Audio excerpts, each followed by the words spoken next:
Miss Jackie Hoegger, how are you? I'm good. Good to see you again. What did we do before Zoom? What did we do I know, before Zoom? I know, it was crazy. I mean, so I haven't met you in person yet. This is the only way we have met. But since the last time you were on the show, we were in the middle of a pandemic. Yep. We didn't know each other. I feel like we've connected virtually over the past year, a little over a year I, now. I feel like we are friends, man. I mean, that's the joy of social media. You have to love social media to the fact that you would meet people you never would meet. Yeah, So it's crazy. I love it. Me Uh-huh. too. It's been great. So, tell me about the past year. What have you been doing? I know we're both. So, for anyone who doesn't know, you own Hoegger Communications, and which is a large Yep. marketing firm out of Wichita Falls, Texas. And Yes. we align in the same career path. But I feel like you're someone I look to for motivation and kind of a mentor because you're on a higher level than I am. But we do a lot of the same things. Oh, I wouldn't say that. I think we're all doing and creating good work. I'm watching you, man. Don't think I'm not watching you.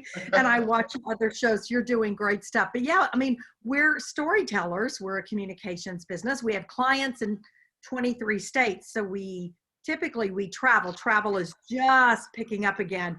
But we travel all over the United States and we help people get their brand and their branding pillars aligned, and if my budget is this much, what can I do with this? And we do that peeling back the onion to find out who is your customer, what are your goals, literally, what are your 3-month goals? The one thing last year taught us was you can't look too far out, look 6 months, 12 months, and let's make those small wins for our clients. And, we have clients in so many different genres. We spend a lot of time in the automotive industry. We Okay. spend a lot of time in financial. We spend some time in family entertainment, which is a lot of fun, and law. I mean, so we have a toe in a lot of sand boxes, but at the end of the day, what we do is the same for all of those companies, Right. Well, it's interesting too that we spoke about it a while back, but not too much in definition. Um, how that I think what makes you and I alike in a lot of ways is that we focus emphasis on a business's culture, not just Yes. trying to give someone something of dollar value, but actually going in there and producing content to actually broadcast this business and let people see who they really are. I mean, I'm with you there. We always say we don't want to be a vendor for a business. We want to Mhm. be a partner for a business. So we really dive into their culture as well and figure out, what are they trying to accomplish or portray, and what is their branding and their messaging. We always win just as much coming out of those meetings because I find out a lot. Like today, we're in Austin today doing a video for a new client. And I've gone through 2 days of rigorous interviews for this documentary we have coming out. And I left that office today knowing 10 times more about their product Yeah. than I thought I knew doing all of my prep work. There's a lot of prep work in just shooting a documentary. And I mean, I had bios and I had everything and questions lined up. Well, that's really just a little bit of a guideline. Organically, you have to take the conversation wherever it takes you. And we got some wow moments. And I left that office telling the leader of this project that I feel like I know so much more about their culture. And that will affect how we edit the documentary. I mean, think about it. Everybody has a story to tell. Yeah. Anybody that's watching this, if you own a business or even branding yourself, you have a story to tell. How do you tell your story? And how does that story change all the time? Yeah. Think about it.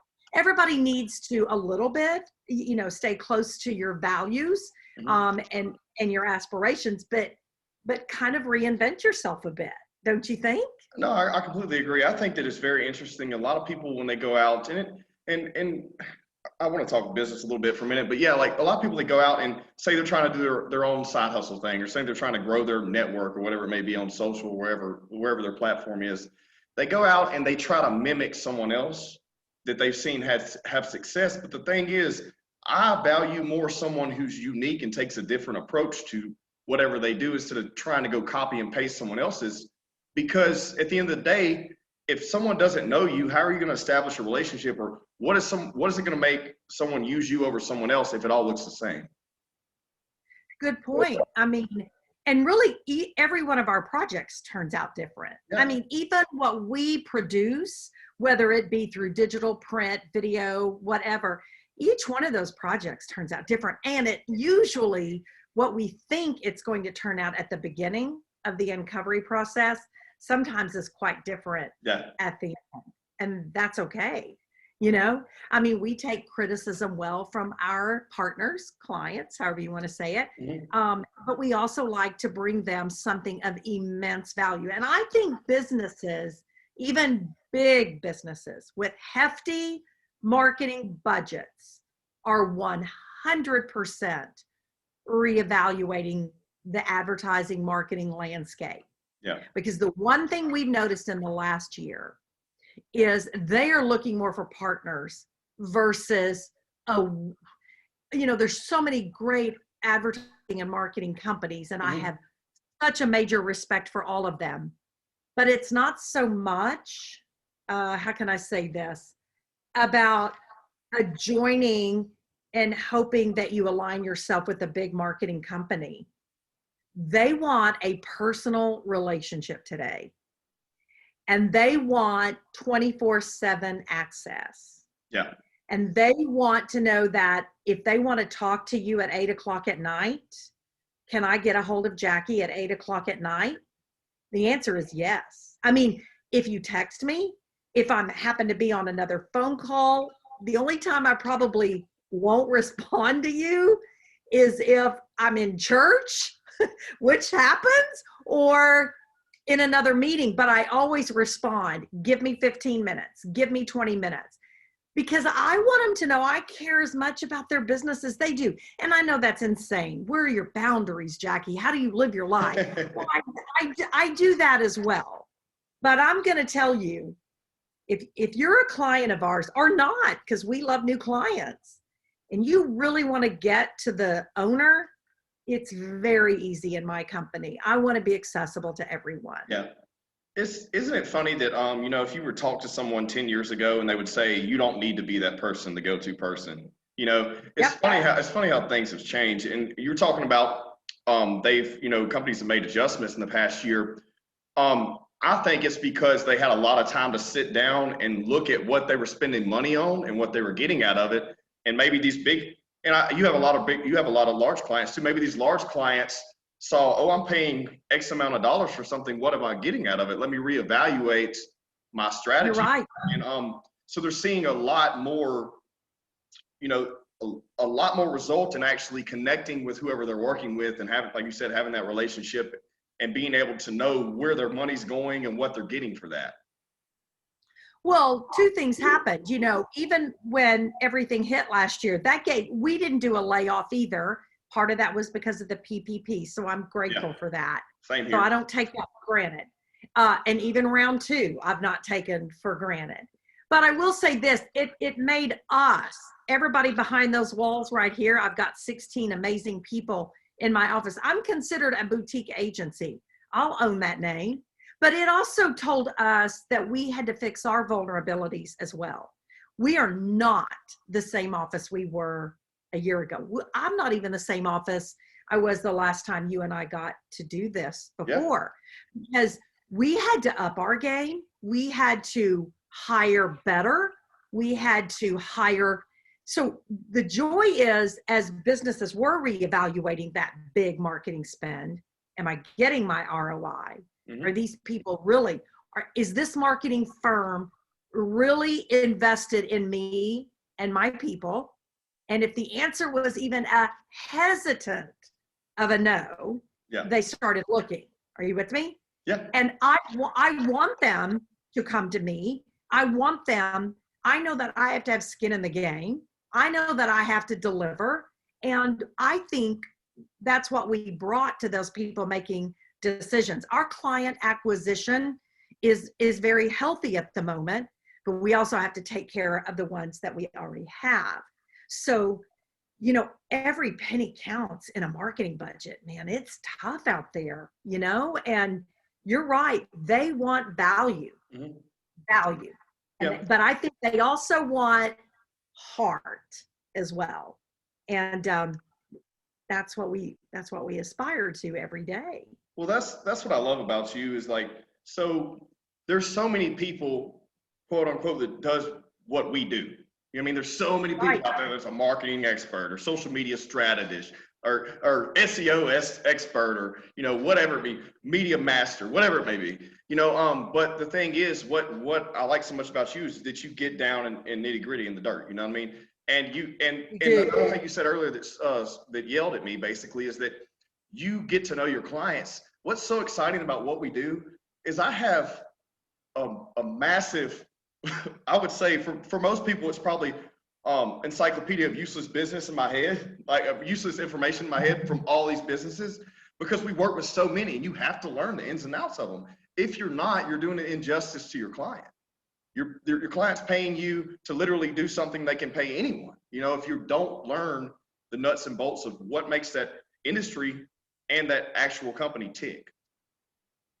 Well, we go through a whole process with a client when we're analyzing their business and their competition and their culture and their messaging and who's their demographic and how are you speaking to them and what are you spending. I mean, that's a brutal process. But when we get to the end, we know a whole lot about that business. But I think more than that, and all of that's important. We get in the weeds. Yeah. Grit and grind, no doubt. But outside of that, I think we bring a level of empathy and a level of we understand, you know, they're counting on us. I mean, their blood, sweat, and tears budget. When they drop that money in my account every month or send that check or wire that money, we take that darn personal. And if I don't deliver, I mean, we're not magicians and I don't have all the pixie dust, but what I do have is empathy and heart and grit and hard work. And we are always in the weeds trying to figure out how to do it better. And we got 16 people that blow me away every day on, you know, on what they bring to the table. Now we're all back in the office. Everyone is different across America. We feed off of each other in the office. It's like a crazy atmosphere in our office. We're blessed enough to where we can all be back at the office. Of course, we're taking precautions. You know, we've encouraged our team to get vaccinated. However anybody feels about that, we want to respect everybody's right. But my job is to provide a safe, number one, and creative atmosphere for my team in which everybody has a voice. All 16 people back there deserve to have a voice. So we want to bring all that to the table. And I think we've accomplished that and we encourage them. And then that radiates over to the client, because if we do it with ourselves, if we do it with each other, then it goes over to our clients. Yeah. Well, who are our partners. Right. Exactly. No, I mean, I completely agree. I think it's something that, you know, taking everything, every one of those, your team, making sure that, you know, that's like the number one thing, right? Making sure your team's where they need to be, doing what they're supposed to be doing, supporting them, which is going to, you know, bleed into your actual client work and the representation of them. So to get off topic a minute, I have a lot of listeners that really don't care about business and marketing. Okay. Tell me what you want to know. So, your energy. I love your energy. What makes you wake up and just kick ass every day? Because you seem to be a lot like me, where I'm constantly going, and if I sit still, it's just to go to sleep. Like, yeah, but I love what I do, number one, and I don't have a whole lot of hobbies. Work is a hobby to me, and I have a family that supports me and lets me run this crazy hours. I'm not going to tell you I work 24 hours a day, but it's up there. You know, it's up there. But I have a family that understands that crazy. You know, I think sometimes you're just born with this high speed of, I just want to go get it. I just want to squeeze it. I just want to conquer it, you know? And I love it when we hit a brick wall. Now, I'm not gonna lie, we fail on occasion in office. We do. But when we fail, I give myself a couple of hours to kind of lick my war wounds. And then I go, all right, we're never doing that again. And we step up and we make it right for the client and we dive back in. So energy and drive is part genetic. I truly believe part of it is genetic. Part of it is how we were raised and what your parents or those who were around you gave you those goals and aspirations. And I've got parents that did that for me. And then I think about those 16 paychecks behind me, man. I can't lay these people off.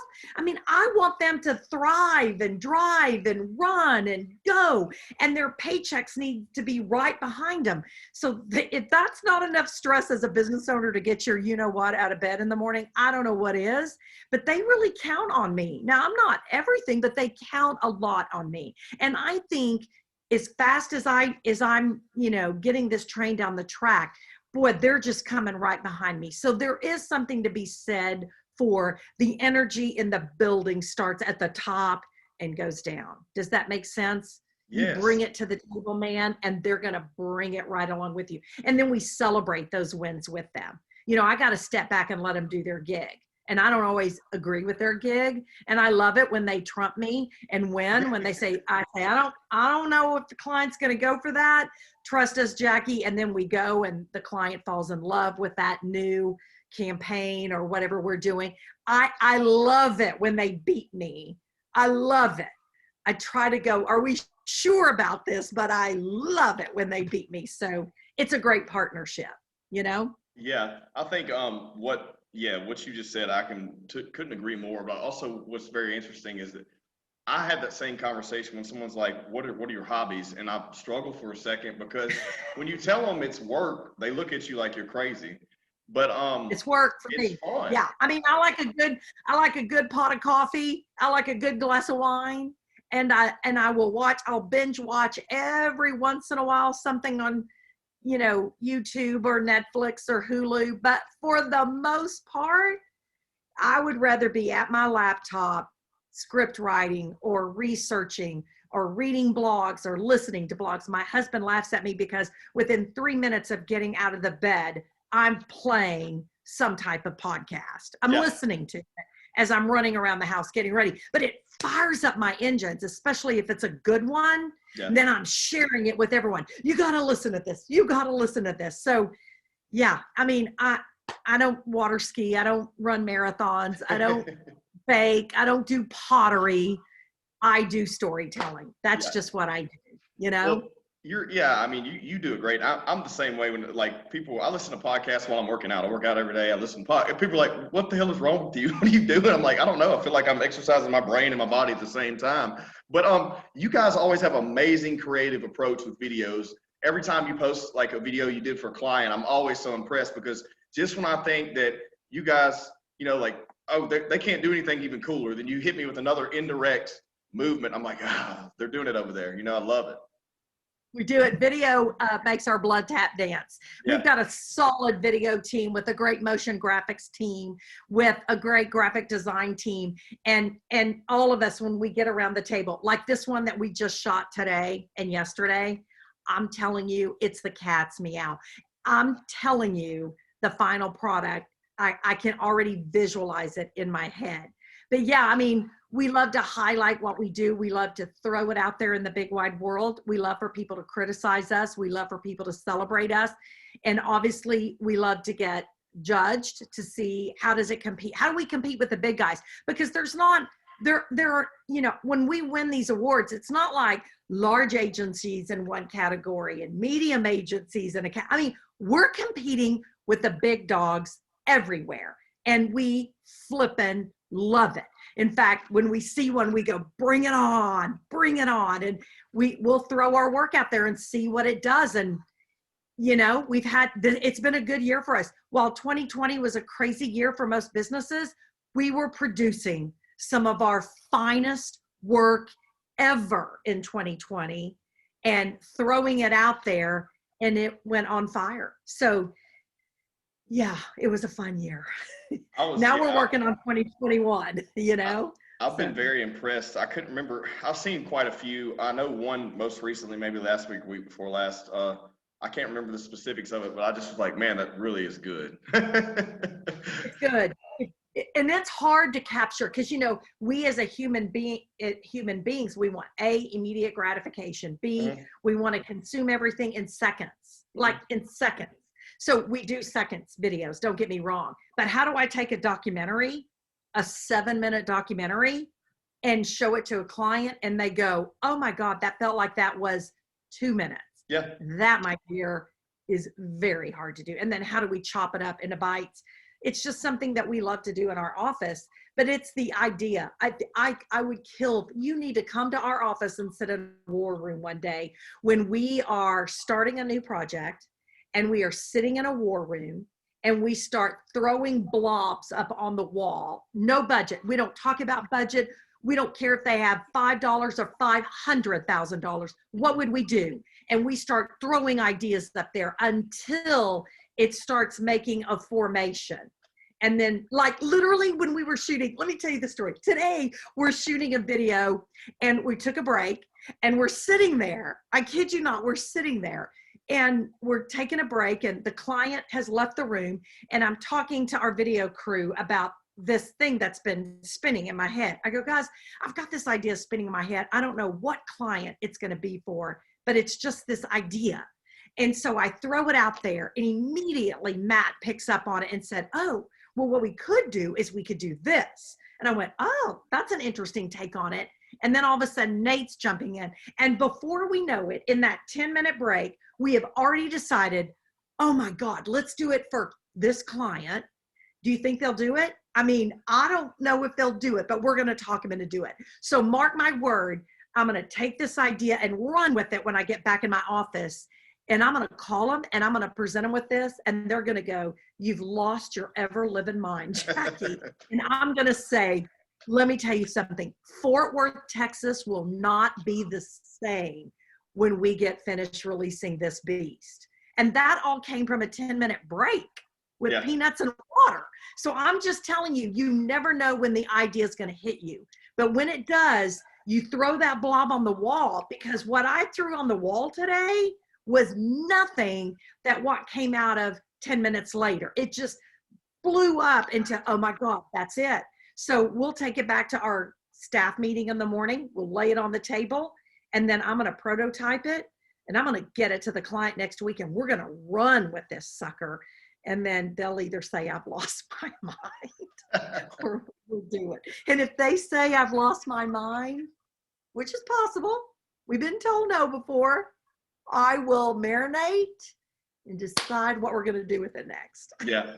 Well, I mean, and that's the great thing. If it doesn't fit this person, then you can somehow spin it and use it for someone else's benefit later on. But the what's so crazy is when you're doing any project like that, isn't it funny how one little minute detail can just be injected in and it changes the whole layout? Whole landscape. That happened this morning when we were doing, when we were interviewing one person for this documentary. We were doing one sentence that person said changed my whole vision, how I think we want this project to look like. It is not what we came to Austin yesterday to film, but what we're leaving Austin with today will be different and better. Simply because you really need to listen twice as much as you speak. Yeah. Because the client will tell you what they want. They will tell you what they want. And your job is to make that interpretation and make it at a so much higher level than they ever expected, with a twist. Of course, it's got to have the Hoegger twist to it, you know? Yeah, and it's very funny too that you said that, because there's a lot of times where you have to tell clients, no, that's not a good idea. Let's do it this way.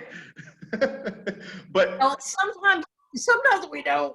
We just kind of start organically letting it roll that way without saying, we're not going to take your idea. Yeah. You know. But it is great that, I mean, you figure out what they want without asking directly, and you're actually doing it organically, because a lot of times they don't know what they want, or what they think Correct. they want is not the best solution. And you really got to dive in and move some parts around to get the real, result to come out. Well, the world is so noisy and Yeah. the world is so busy, and we're running, not even now we're running so fast. And chances are, if you're listening to this, you reached over for your iPhone before you ever put a toe out of the bed this morning. So think about all the messages that are just cramming down your throat from sunrise to sunset, Yeah. or open eyes to closed eyes. So how do we make your message as a client stand out? How do we do that? I always say that the client is inside their own tornado. Think about it. And they should be. That's where they should be. We're on the outside of that tornado looking in. Okay? So we take their idea, we take their concept, we take their passion, we take their wisdom, and we conform it to speak to a noisy world. Yeah. I mean, I think that's an amazing approach. Everything's full of noise. No matter what you're doing at any given time, you're trying to keep your attention on 20 things. I don't care if you're in business Yep. or just the flow of life. There's constantly injections. And the thing is like, we value what holds our attention. And our attention span is so short now versus a year ago. And even a year ago, because we all had to hone in and focus like we're doing right now on stuff like this. We had to make shifts in life, and the way we take in media now is completely different than we did a year ago.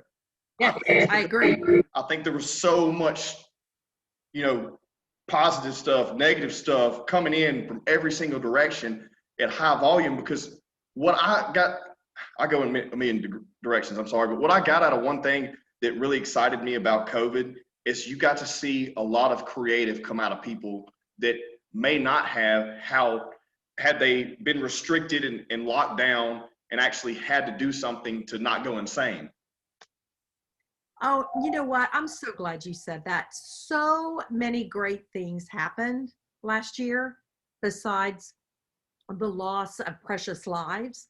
There were good things that came out of last year as well.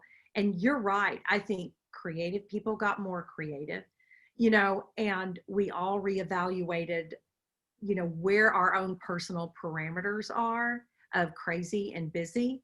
I mean, I'm not going to lie to you. It was great to slow down for 60 or 90 days and just relax and have deeper conversations and sit on the back porch and take walks. All that was great. And I was not doing that before pre-COVID. And so I'm trying my darndest this year as we are ramping up to make sure that I never get to the cray-cray that I was last February. Yeah. Because I mean, literally in February, we were running 90-0, and then the world stopped. I mean, we were in New York City 2 days before they shut down, creating a video. And we'll be back again next week prepping for the next one. So it's the first time I'll be back in the city. But I'm also joyful and grateful for some great things that came out of last year. And you know what?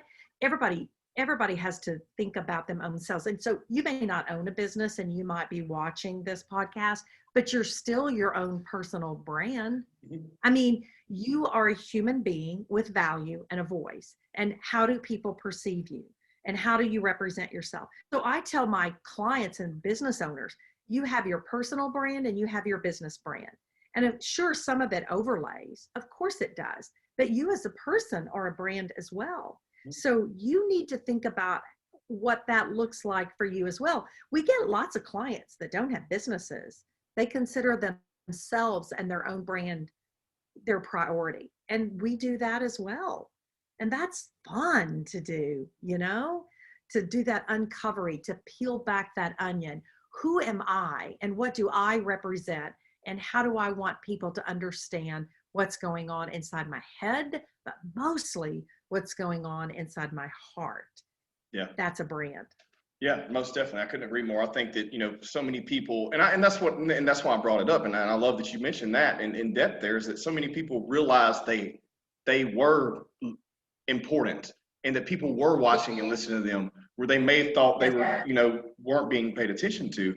And something about what you said before pre-COVID, I know a lot of people can relate to this, but I had myself spread so thin trying to help everyone and do everything that I wasn't taking time to recharge, reflect on maybe some housekeeping inside the business, or maybe on my personal life or my personal sanity. So it did help a lot of people, I think, slow down and take some time from, you know, being so sporadic and focus on what's really important, and then being able to come back to the drawing board with more balance. You know what I mean? Because just like you know, what we do is we tell stories. I think that's why I get so excited about doing these shows every time I do one, is because I get to share your story, and you did something to inspire me to make me want to tell your story, and then to be able to collaborate, and then someone gets something out of what we're doing here is just amazing. Where that may have not been the same thing, you know, before all this stuff happened. You know, you're right. And I listen to your other podcasts. Your guests are eclectic and they come from everywhere, and they all bring value to the table, and I enjoy them.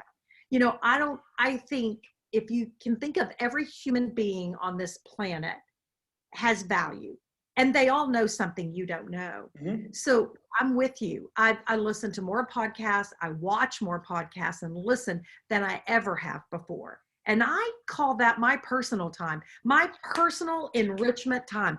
I don't want to mess with that anymore. I don't want to mess with my morning meditation anymore. And that came out of COVID. And by gosh, I meditate every single morning in complete silence. And that's my favorite 30 minutes of the day.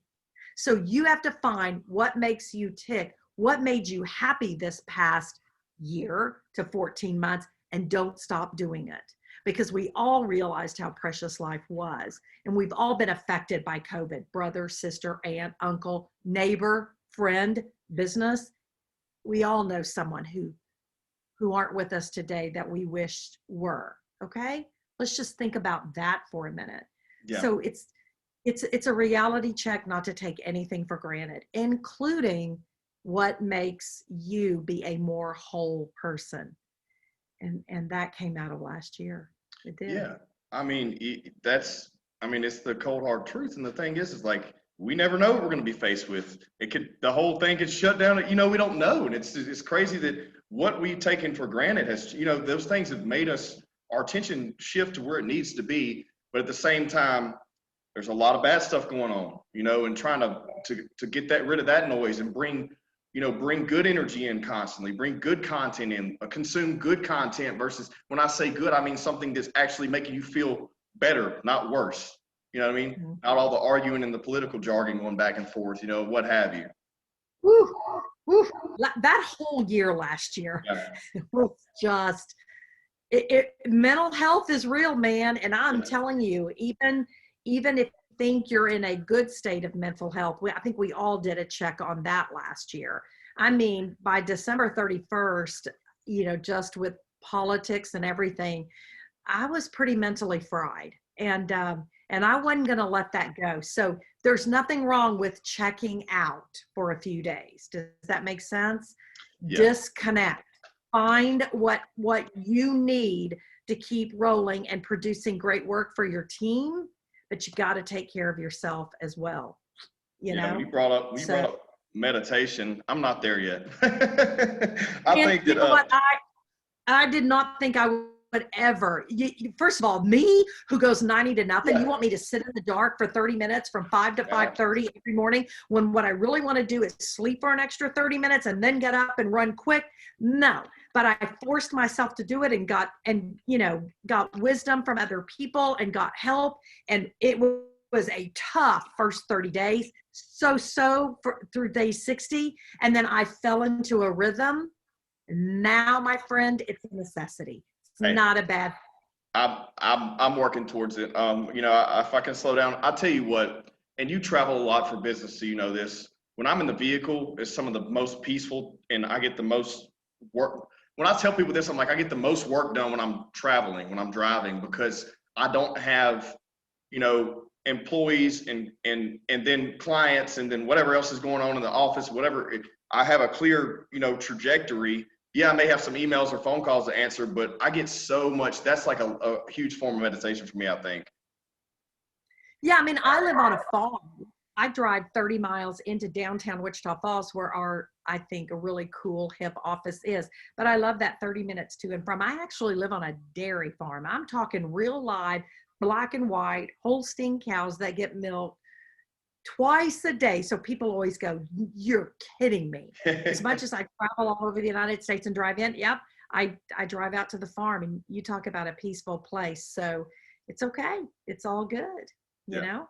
Yeah, I mean, I think it's important. I think that, like I said, if nothing else, we talked about, people need to slow down and focus on what's really important. And another thing is, you made a huge shift in so you ran a different business for a while. I did. I had a retail store for 26 years, and the marketing side of that was my favorite, but it wasn't necessarily on my radar to shift immediately. Mm-hmm. And so when I sold that retail store and moved over to marketing, it's because my phone just blew up and said, can you come market our business like you marketed your store, which was awesome. And so that one client led to 3, which led to 6, 9, 12, and then boomed. And then about 7 years ago, we even got our toe into the franchise world. So we work with several franchises across the United States, and that blew our business up to the next level, which was awesome. And then this whole digital world. I mean, we're on year 16 for Hoegger Communications, and how we did our business, well, we all know that even a year ago from today. But digital, no one knew what digital was and all that jazz. And now, I mean, digital consumes probably 90% of our day, eyeballs and attention. Where eyeballs are in attention? Well, they're mostly on your cell phone, and how am I speaking to you? And all of that will shift. I mean, I'm telling you, we are also in a cultural shift of privacy right now. And, there's a big brouhaha going on, with Facebook and Google, and the world. And so, I mean, I'd love to tell you privacy is going to just dive in with a vengeance, but it depends on the generation. I'm not so sure it'll happen this fast, but there's a big shift coming up. I can feel it in my bones. And so, Bitcoin, I mean, we could go on and on and on. The second half of this year in 2022, mark my word, there's going to be a lot of disrupt in the marketing business. I love it. Bring it on, because we love the challenge, but it's a coming. What I love about what is coming is it's going to get rid of those people who haven't been held accountable and who are not making adjustments for what's in best interest of their clients and their customers, which is great. Well, that's true. Yeah. And, I always tell my clients, what's the end goal? I'm going to tell you how to get there through the end goal. It may not be the pathway you're used to, because, you have all levels of older generational businesses to very young. And so everybody's different, but you're right. You have to do what's best for the client and spend their money the best way, because remember, they're like family to us after 6 months. Another thing that is great, we were mentioning podcasts earlier, what we're doing now is that I'm super excited for so we're consuming so much data and so much, content, but we're starting to do it like just audible, instead of video's still extremely important. And with all these social platforms, you have to have it, and what y'all are doing are great. But my excitement now is, radio went dead, but now people were able to advertise on podcast platforms, so that strategy can come back and play. Are you diving into that yet? Are y'all working on anything? Absolutely. Okay. That and OTT and CTV, all of that has become so important. But, I love audible listening and learning, because I want to hear directly from the author or the passionate person speaking about the subject, or the guest, because when you can hear it from them, when you read it versus hearing it, can't you tell a difference? I mean, I can. Don't get me wrong. I love to read and I love to do all of that, but just putting my headphones on as I'm driving to work and hear someone speak about OTT from their perspective, or CT from their perspective, or whatever, I love that. Or just a really good book. I'm listening to books more than I'm reading books today, especially if it's done by the author. That just makes me happy. I agree. Yeah, I mean, I want to hear how they say it or how that, what their perspective is. So yeah, I Especially, think Audible is a big deal today. it's really exciting too, where you have all this content that someone's consuming from this person who's generating that content that you enjoy.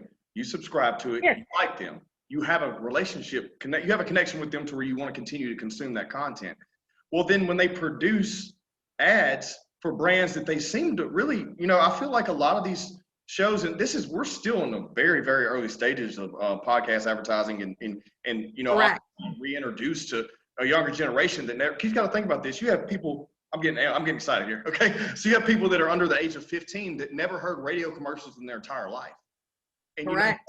they're starting to subscribe to podcasts, YouTube channels, and they're listening to stuff, they're watching stuff, and it's reinvigorating because these people who've never seen this form of marketing or advertising are getting introduced to it. And if they have a connection with the person producing the content, and then that person is also producing the ads, I think it's going to be I think it's extremely effective ROI for anybody who's doing any advertising if that specific product or service aligns with the subject matter of the actual, You're product. right. You're right. I mean, some of the more aggressive, open-minded, big firms or companies of the year are really diving deep into it. Yeah. I always get a kick out of if I'm listening to something who has a 30-second spot on there, I go, good for them. So Yeah. I'm always paying attention to those companies that are on the forefront and the cutting edge of that. Yeah. It's great. I just feel like it's like we're moving back in time, but also forward. It's kind of exciting for me. It seems a bit nostalgic, but at the same time, it's new because it's a different direction. But at the same time, we watched the NFL draft the other night, right? Yeah. And there's going to be some serious college football and NFL football that's coming back to what we think. Let's keep our fingers crossed, will be very normal this fall. And let me tell you, those eyeballs and attention are going to be on good old broadcast television. But let's don't knock, something about live sports still exists. I mean, the Olympics are coming up at the end of July, and don't think there won't be people glued to NBC for the Olympics. So you just have to do that tap dance between, what works for your product or what works for your company. Yeah, it's extremely exciting right now. It's exciting for what we have coming. I'm already ready for football. I'm already so ready for football, I can't see straight. Bring it on. I think that, the noise slowed down, and now we're ready to, actually see what we want to back in the environment that we're used to consuming it in. You know what I mean? Whether it be on the big screen or in the stadium. And I'm so ready to go to a concert. Yeah. I am so ready to do some things I haven't done in about a year and a half. I can just taste it. I mean, I want to go to a concert where it's shoulder to shoulder and we're screaming and we're jumping up and down. Amen. Yes. Heck yeah. Let's make it happen. Heck yeah. That's exciting. Well, Jackie, it's been great today. Are there any final thoughts, any inspiration, any, little peas you want to drop for anyone who may be listening or watching? If anybody is listening, I want to know what you do. I want to know who you are and what you do. You can find us on every platform. Jackie Hoegger, Hoegger Communications. We're all over LinkedIn. We're all over every platform. I'd love for you can see our name. Let me get to this side. Is spelled different, Hoegger. Please reach out and find us because that's how you and I met. And I want to find like-minded people. I mean, think about it. You and I are from two different generations, but we think alike. We have the same passion. We have the same drive.